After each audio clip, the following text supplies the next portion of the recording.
everybody.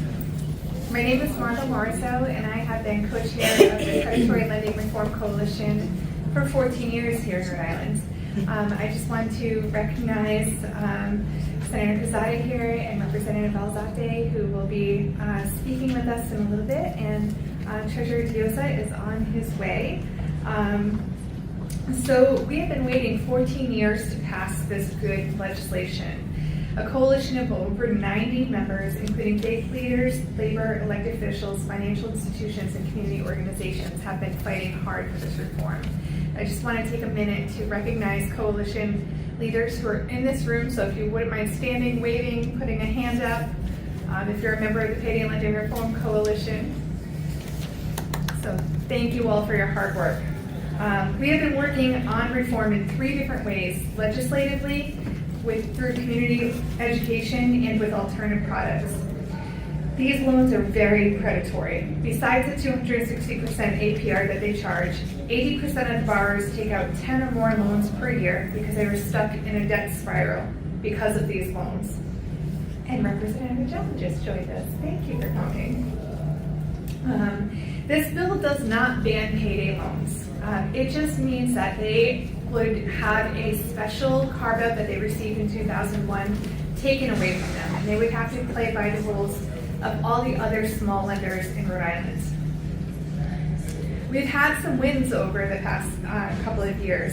Right now, 3 cities in Rhode Island have now regulated payday lending. Woonsocket, and I want to give a shout out to Councilman Garrett Manseri. Thank you for passing that legislation in Woonsocket. Cranston has also passed similar legislation in the city of Providence.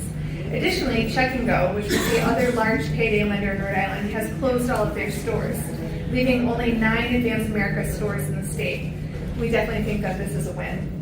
Senator Rhode has introduced the Predatory Lending Elimination Act of 2023, and there are nationally over 170 organizations that are allies in making that reform. So we have had some wins, and we're going to celebrate them, and we're going to keep pushing harder until we fix this in our state of Rhode Island. So now I'm going to introduce you to some of our local allies and people who are fighting hard for this reform here. First up is Representative Karen Alzate. Let's take a little introduction. Karen is a strong leader who was able to pass legislation for the first time in the House in 2023 with a 70-3 vote. A historic vote for the House. And she had tripartisan support. She got Democrats, Republicans, and an independent to support the legislation. And she's pushing hard again this year, and we so appreciate you. Leaders of all 3 parties, I just want to make that clear. So I want to thank you all for being here and for your support to make sure that we end this predatory practice that affects not only our most vulnerable, but all of Rhode Islanders. Payday lending may seem like a quick solution to financial woes, but in reality, it perpetrates a cycle of debt and despair that traps vulnerable individuals in a never-ending struggle to make ends meet. At its core, payday lending preys on those who are already struggling financially, most commonly as our senior citizens and those in low-income communities, offering them short-term loans with exorbitant interest rates and fees. These loans often come with deceptive terms and conditions that nobody reads, trapping borrowers in a cycle of debt that can be nearly impossible to escape. Instead of providing a lifeline, payday lenders exploit the financial desperation of their customers, pushing them deeper into financial instability. But the consequences of payday lending extend far beyond the individual level. They ripple through communities, contributing to economic inequality and perpetuating poverty. When individuals are forced to devote large portions of their income to repaying payday loans, they have less money to spend on essential goods and services, hindering our local economies and exacerbating social disparities. This is what I call the merry-go-round. It is time for us to recognize that insidious nature of payday lending and take decisive action to eradicate it. We must cap interest rates to ensure that they are fair, reasonable, and provide viable alternatives for those in need of short-term financial assistance. If it was good enough to get rid at the federal level for Native Americans or military families, it is good enough for everybody else. So a huge shout out to Senator Reed for putting this into federal legislation. Right now, the one question I continue to get about this from everybody is, so if we get rid of payday lending, what's going to happen to people who are quote unquote unbankable? So what I tell them is that everybody is bankable. It might not look the same way for everybody, but everybody is bankable. And so right now you can go to our local credit unions or the Capital Good Fund, who are huge supporters of this, and apply for a small loan that is equivalent to a payday lender loan. And so what does that mean? It has a low interest rate compared to payday lending, so they stay within the federal guidelines of that. And they also provide financial literacy to many people to allow them to open up checking accounts or bank accounts and allow them to build their credit. And so these financial institutions understand the importance of helping those who need a solution right now, and they have the resources to help, whereas payday lending, that is not what they're interested in. We must prioritize financial literacy, empowerment initiatives to equip individuals with the knowledge and resources they need to make informed financial decisions by fostering a culture of financial responsibility and resilience. We can empower individuals to break free from the cycle of payday lending. I want to just shout out the treasurer, as April was Financial Literacy Month in his office, did an amazing job, as well as in this legislature, we've passed legislation to teach financial literacy. We know the importance of this. So thank you so much to the Treasurer for your support on this, and also for your support on continuing the financial literacy. The importance of getting rid of payday lending cannot be overstated. It is a moral imperative and a social justice issue and an economic necessity, also a health issue. Together, let's stand united in our commitment to combating predatory lending and creating a fair, more equitable financial system for all. I want to also just give a huge shout out to my counterpart in the Senate for pushing this a lot longer. I am super excited to be doing this with you, and I know that the two of us together are going to be able to make sure that our communities, but our state, is also going to be able to be a leader in this. So thank you so much to you for continuing this fight, and thank you all for being here and for your support.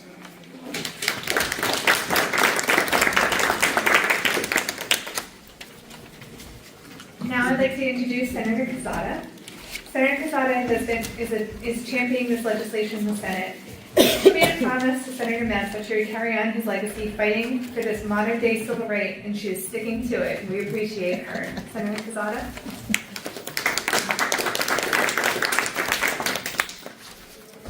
Thank you. Thank you so much. And I really want to say thank you to each one of you for being here this afternoon.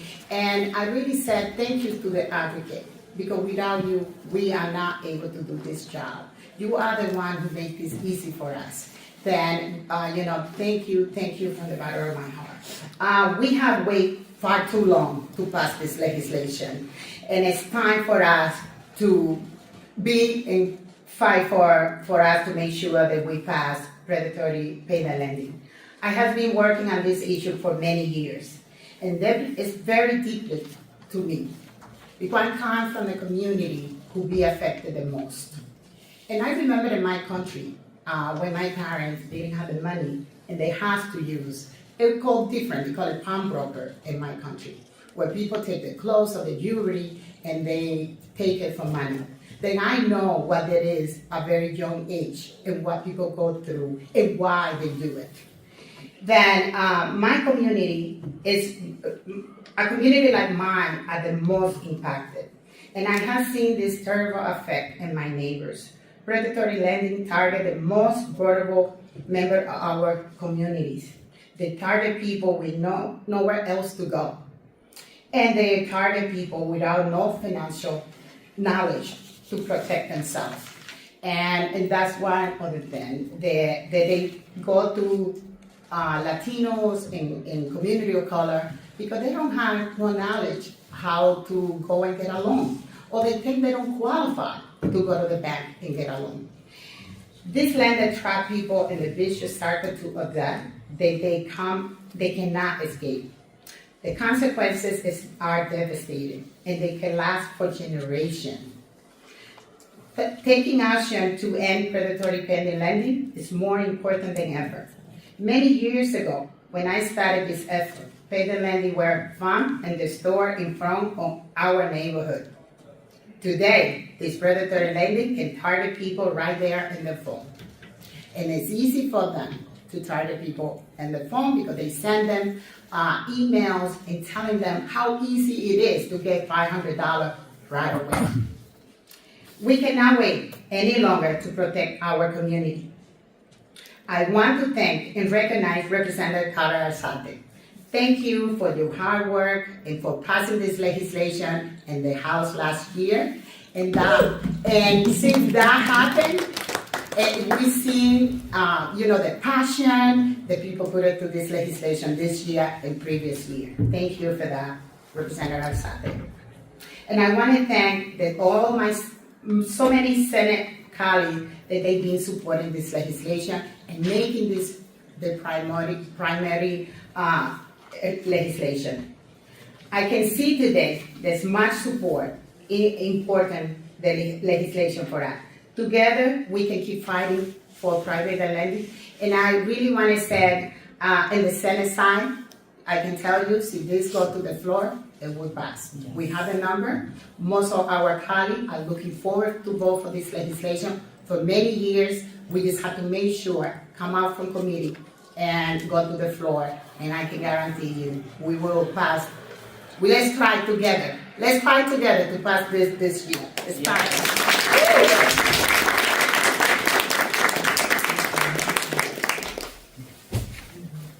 Just like to recognize Representative Beck. Thank you so much for joining us. So next I get to introduce my friend, Treasurer James Fiosa. He's been a member of the Payday Lending Reform Coalition for over 10 years. I had to go back in my records and check that out. He understands that payday lending is a drain in our state's economy, and it's sucking millions of dollars from low-income communities of color and sending money to offshore banks. He is committed to improving financial literacy in the state, which will help people understand that 260% APR is harmful and unacceptable. Thank you, Treasurer Fiosa. Wow, 10 years, huh? It's quite a long time, but a good afternoon, and I'm proud to stand with many champions for consumer protection, especially as we tackle predatory lending, which negatively impacts so many lives in Rhode Island. While payday lending loans appear to be a quick and simple way to offset short-term expenses, borrowers often become trapped in a cycle of indebtedness driven by fees and excessive interest rates. Faced with unaffordable payments, most borrowers then take out yet another payday loan to service existing debts. Once caught in this self-perpetuating cycle of dependency, it is difficult to break. When I was the mayor of Central Falls and when I signed up to this coalition, I witnessed how many of my own neighbors turned to payday lenders. And they all worked hard, saved up, but it took one bad episode, that would allow them to just shift their whole attention to something that's very easy to attain, but easily to be trapped in paying these fees and interest rates. And saddled with unconscionable interest payments and fees, families living on economic margins are left with few options, and either default on their loan, return to their borrowers for a second or third loan, or left without financial means to cover basic living expenses. Now, as treasurer, I am committed to doing all I can on financial education and empower others from Woonsocket to Westerly, and that means protecting them from unfair practices, that is payday lending. Over 2 decades ago, the General Assembly amended the state law to allow payday lending practices, and through prevailing laws somewhat restrains these lending practices.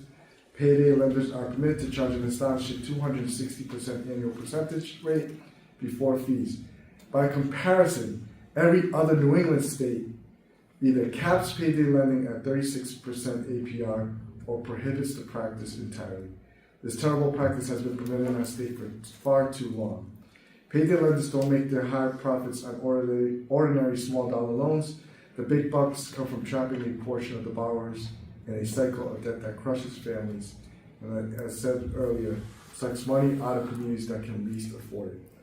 Thankfully, we have incredible leaders in this room that will work hard to get this bill passed across the finish line, and I want to thank the sponsors who are both huge champions in both the Senate and the House, And I have all the faith that this year is the year that we will pass this reform. Thank you very much.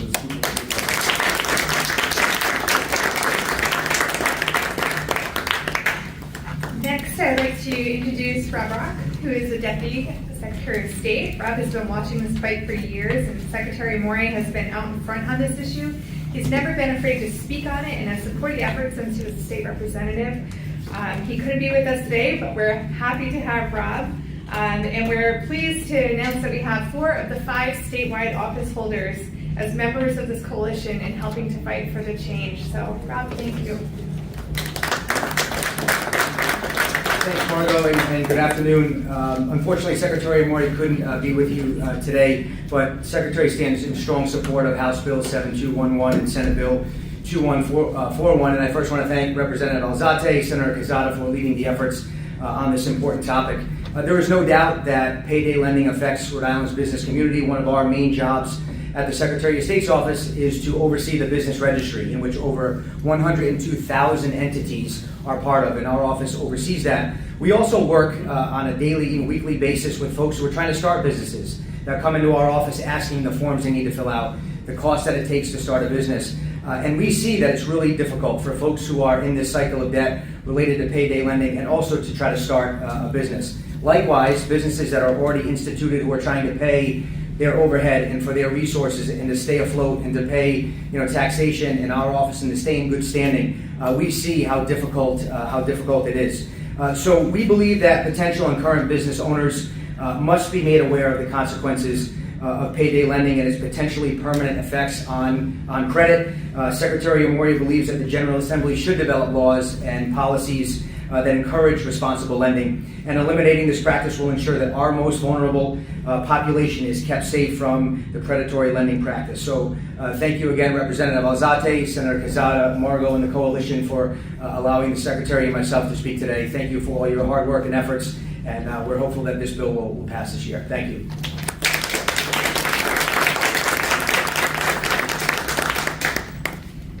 Next, I'd like to introduce Pat Crowley from the AFL-CIO. Labor unions have been a part of the coalition from the very beginning. Just like when Senator Reid passed the Military Lending Act to protect military members and their families from predatory payday loans, unions understand that these loans harm the workforce and cause stress and financial instability to people who take them out. And so we're very grateful to have you here today, Pat. Thank you. Thank you, Margot. Thank you, Representative Alzate, Senator Quezada, for all of your leadership. But really, I mean, thank you to Margot. I mean, she has been a one-person juggernaut on this issue for so long, and really is an inspiration for sticking with it for this long. I mean, it's that important, but to really appreciate the leadership that you've shown throughout the years on this issue is really, it's an inspiration to me personally, and I know the 80,000 members of the Rhode Island AFL-CIO also appreciate your efforts, so thank you very much. Predators have a place in nature. There's nothing wrong with sharks. There's nothing wrong with lions, tigers, and bears, but oh my, they have no place in our neighborhoods. I mean, when you think about the way this industry works, I mean, it is literally there to trick people into giving multi-billion-dollar corporations their hard-earned money. I mean, that's the business model. I mean, we wouldn't allow that in any other type of industry. I mean, imagine someone set up shop today in any corner of any neighborhood where any of us live and said, here's the deal.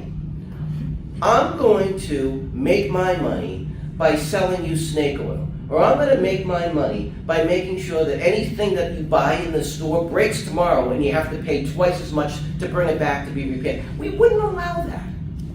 So why is it that we're allowed to allow these businesses and this type of operation to continue? It really needs to stop. I mean, the idea that you can't make a profit at 36% interest doesn't tell me that your business model is very successful. And to think that you need 260% to survive, to make your money, to pay your stockholders, to pay your CEO exorbitant sums, really just is cover for the fact that you're stealing from Rhode Islanders. And it's time for that to stop.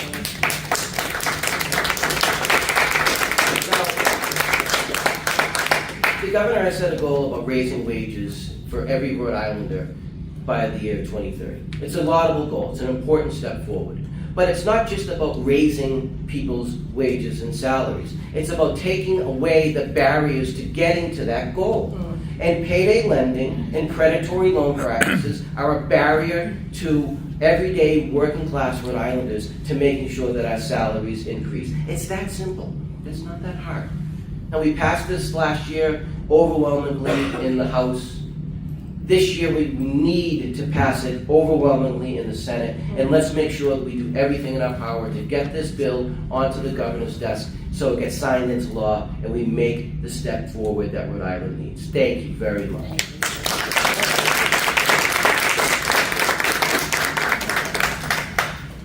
Pat, I think we gotta give you the microphone more often. Next I want to introduce Jessica Vega. Jessica is our friend and colleague from Rhode Island Kids Count, but she had her jaws dropping when she told her story of being stuck in payday loan every Senate hearing. All I wanted to do was give her a big hug after. These stories are not easy to tell. Many people don't want to come forward because of the shame that comes from feeling of being swindled. We think Jessica is brilliant and brave, and we thank her for being willing to share her experience with you all.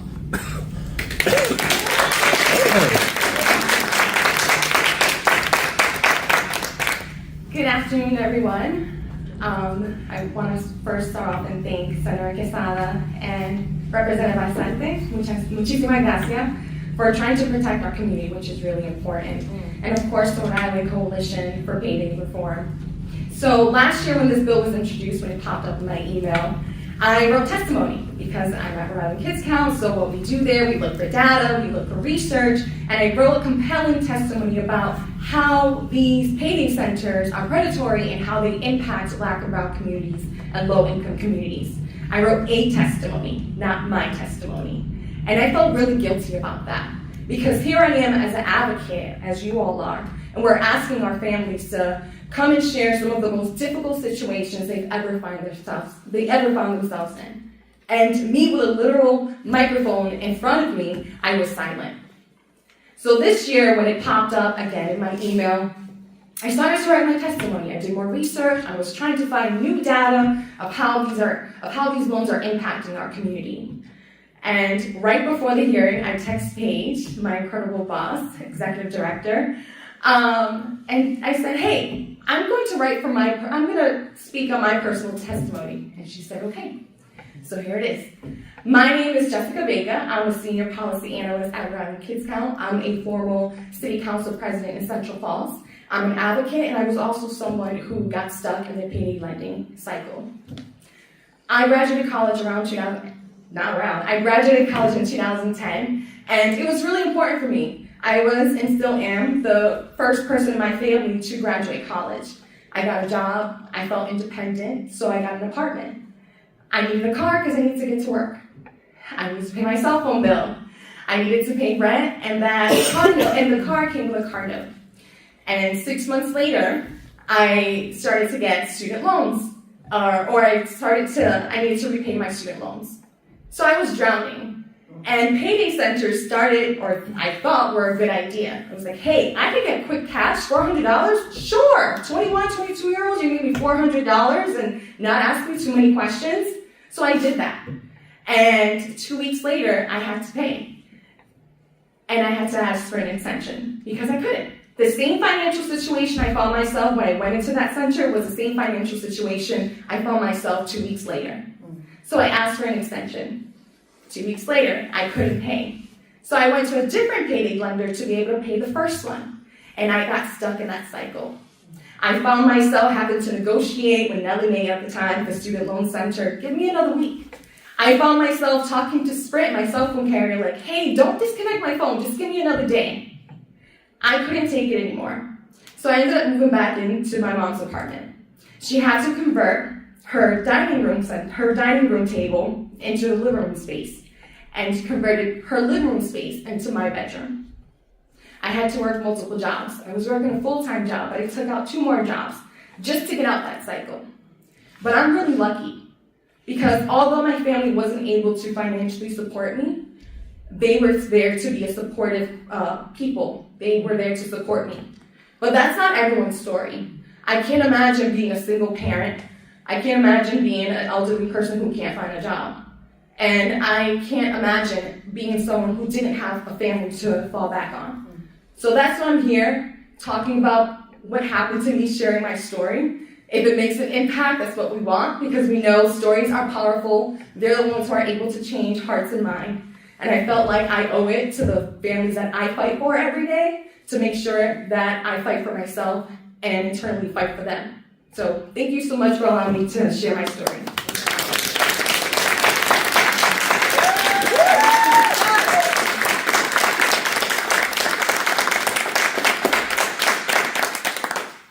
Jessica's story doesn't make you want to fight harder for reform. I don't know what does.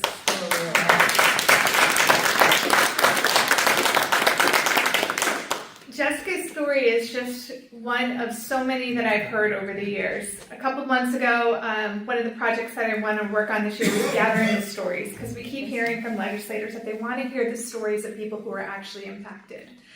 So I put a social experiment out. I put a question on my Facebook page and said, anybody have any payday loan stories that they're willing to share with me? And on the table over there, you'll see one of the documents. My email, my cell phone, my messenger inbox was overwhelmed with people telling me stories of what they went through. I could only fit so many on one piece of paper, but the stories were just horrendous. And, people told me that their marriage almost fell apart because of the financial stress of the payday loans, that they lost everything that they had, that they didn't know how to get out of it. And I did not hear one single good experience from anybody. Every single experience that people had was completely negative and really just took the financial stability out from underneath them. So after 14 long years and thousands more people in Rhode Island losing their financial well-being along with thousands of dollars, it is time to pass payday lending reform this year. That's right. So I hope some of you will stay and join us as we head to the floor to lobby representatives and senators and tell them that reform needs to happen this year, that we've had enough and it's time to let it pass. So thank you all for joining us. Feel free to stay, and if you have questions for us, we're happy to talk. Please spread the word. We have handouts that you can take with you, and hope to see you on the House and Senate floors.